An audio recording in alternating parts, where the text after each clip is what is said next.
So you were saying you use DPNs? Right. So what I've done is that the portion I'm working on, I put on a DPN, the same size as the original knitting needle. And then I've put stoppers to protect my work from sliding off the original needle. And the first pass, I transfer from the cable onto the DPN, and I just knit the tab on the DPNs, which is really easy. And then of course I have a table to keep track of where my decreases are and whatnot. And I'm working on 15 stitches, not 12, just because that's how it worked out. Okay. Yeah, and I'm very pleased with it. Well, the shape of them looks exactly right. So that's good. I think, yeah, the proportion is correct. If you look at how wide my cast on was. Perfect.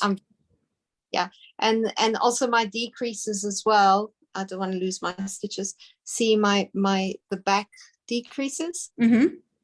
I think the shaping is going to be lovely. Oh, Yeah. I'm very pleased to see that. It looks wonderful.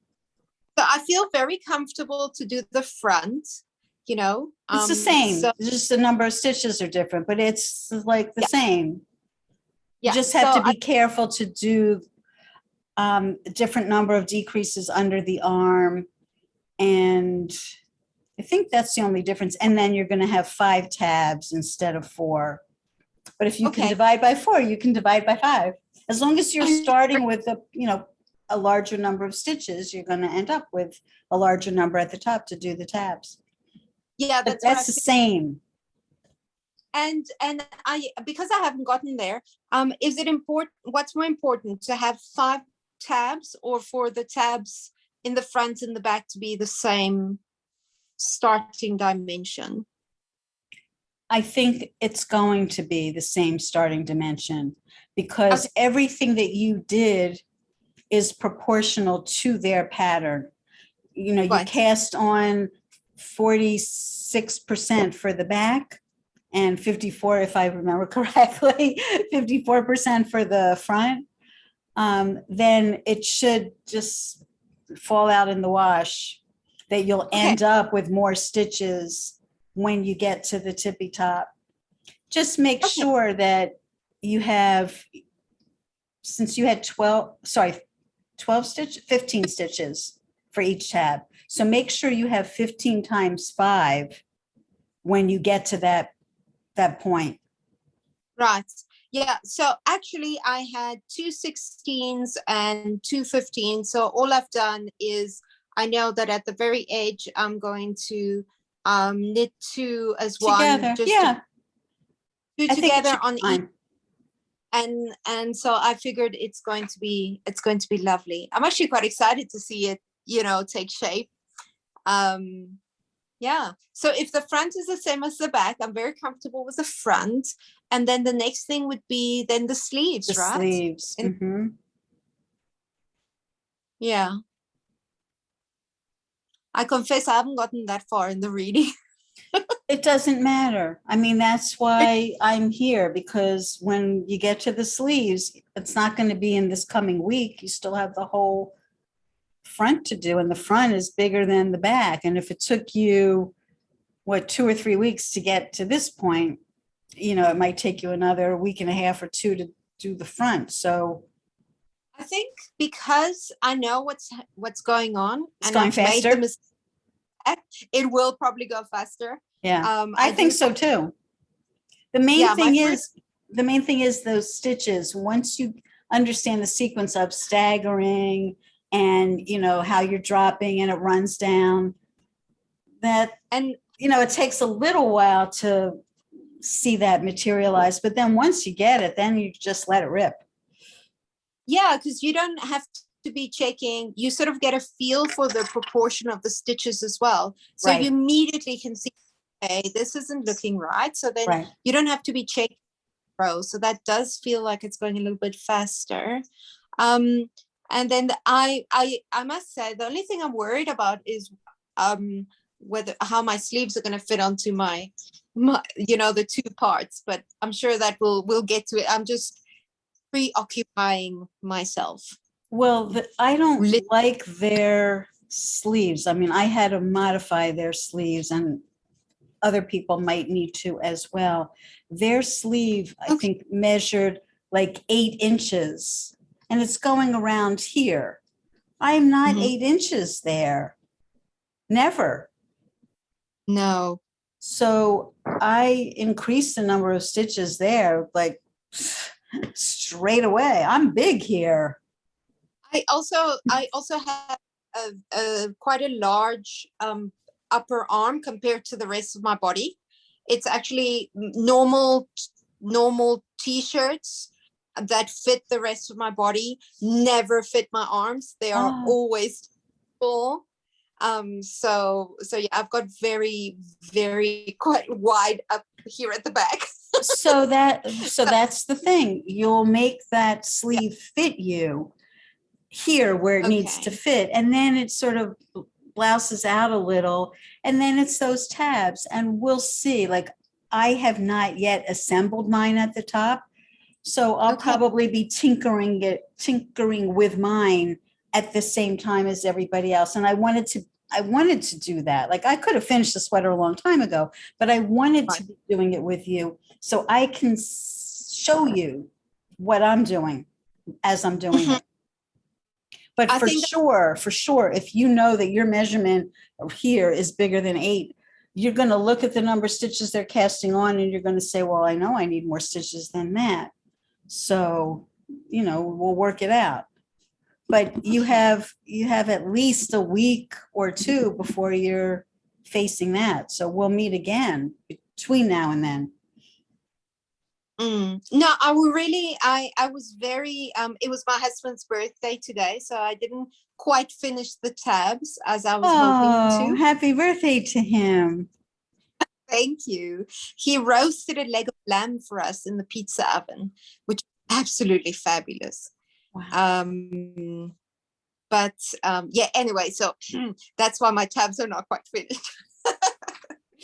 But yeah, I think the front, if this week proves to be a little bit calmer, as I'm hoping it will be, then I really expect that I'll be a lot further. But even if you'd like to go ahead and get started with the sleeves, or if the rest of the team is ready for the sleeves and I'm not, please feel free to continue, because I can, I'm the bits I'm comfortable with, I can just push on with. Well, I think Um, I think if you'll be okay. I mean, I'm not sure where Okay, Daria is in her knitting, but she had already finished the back last week. So she might be finishing up the front. I don't probably, know. I don't know, yeah. but she'll see this recording and she'll hear what I just said about the sleeve, and she's slim. 8 inches might be okay for her. She seems very competent as a knitter, so I think she'll probably, if she's already gotten to that part, she's probably already figured out what she needs to do. Okay, And Maria Elena is traveling, so I don't think she's as far along as you are. So, and okay, Robin seems to be motoring along too. I'm surprised she's not here, but oh well. Um, okay, okay. Yeah, I managed to figure out the tabs quite nicely. I thought if there was going to be a question, it would have been that. And you've answered my question about the proportion of the tab is, it should all work out. And so that was the only thing I was a little bit concerned about. Oh, and then my other question is I haven't read in the front. Um, I so I got, it says increase in the back, it says 20 rows. You should have 48 stitches after 20 rows of let the me increase. let me pull up the pattern. Hang on a second. I wasn't that strict. So is the decrease angle in the front similar to the one at the back?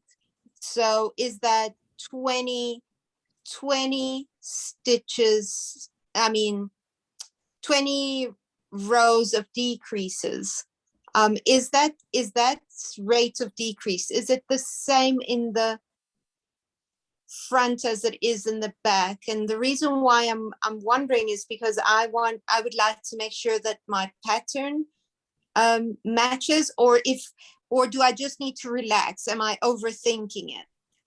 Relax. Yes, it is the same. And if you look on the screen, I don't know if you can see my cursor right here where I have that little black line. Cast off 9 at the beginning of the next 2 rows, knit 2 together at the beginning and end of next 20 rows. Okay. So it's going to be exactly the same. And if I remember correctly, it's the same thing that you finish. Yeah, you end on the 10th pattern row, which is exactly where they told you to end on the back, so that the front and the back will be decreasing on the exact same rows. Right. So yes, one is just going to be wider than the other, and that's going to be compensated for with the sleeve. Correct. Somehow, I think it's all going to come together just fine. I mean, so far, the one that I've done, it looks okay. It's just a little unusual, but not uncommon in a vintage pattern for the back and the front to be of differing sizes. I think it's lovely. I think it's going to end up with a top that just fits so much better. Well, let's hope. Yeah, no, I do. I've got a feeling. I got a feeling that it's going to be very nice. Okay, that was my other question. I was worried about it, and simply because I just, I do find that we tend to overthink things and not trust the patterns enough. So I found myself doing something that I tell my knitting students not to do. I think I mentioned earlier on that I had knit from one pattern. I think it was my first knit along. Yeah. It's a sweater that has chevron shapes. It's a cardigan with just a jewel neckline and very plain sleeves, but it's pattern all over. That pattern said in like fine print at the top that this pattern has been written by an expert. And if you follow the instructions to the letter and you get gauge, you will have a sweater that fits. And I laughed at that because I'd never seen a pattern that made that claim. Like, if you follow this exactly, you're going to get a perfect garment. And all of us did. Everybody who completed the sweater seemed really satisfied with the fit, but we all got a good chuckle out of that. That's the thing. I think before these patterns were printed in these magazines or newspapers, they were vetted. I think the people who got to write these columns were really top-notch knitters with a lot of experience. And I haven't really heard anybody in the vintage community say, oh, that magazine, there's always errors in their patterns. And, you know, I know at this point, like quite a few people who are knitting from patterns from the 1930s and 40s, and I just haven't heard that. But to me, it's our bodies. Like, we don't have the same shape that women 100 years ago had, or 80 years ago.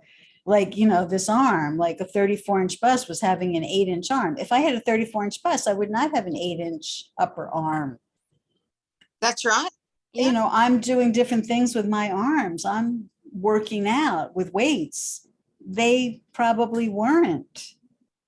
And also what I eat, our whole lifestyle, everything is so different. So, I mean, a lot of women today have bigger hips. The women back then seemed to be more like, not everybody, but a lot of them straight up and down. It's really hard. Like, I would like to have a vintage clothing wardrobe, but most of the vintage clothing is 26 or 28-inch waist. I hardly ever can Wow. find anything that's bigger than that. So I imagine that the preponderance of women were slender. It was the Depression. Maybe there just wasn't a lot of food and people were economizing and things were rationed. So I think also people were smaller. If I think of my mother, my mother's scale, and she tells me about her mother's scale and my grandmother's, their size just so much smaller than what we are now. I think they were nutrition. Really, you're right. It's got a lot to do with it. Humans were just smaller. not everyone. My grandmother was born in 1902. She was never thin. Okay. No, I mean, but I saw her wedding picture. She already wasn't oh, thin. my family, we've never been thin, but the bone structure, the actual human, is a lot smaller. My aunt is barely 5 feet, and my mom is just above 5 feet. And my grandmother used to fit into children's. They Wow. Anna, and in the I think she was born in the 1920s, and she had to buy her clothing in the children's section because she was so tiny, but also plump. Always, we've always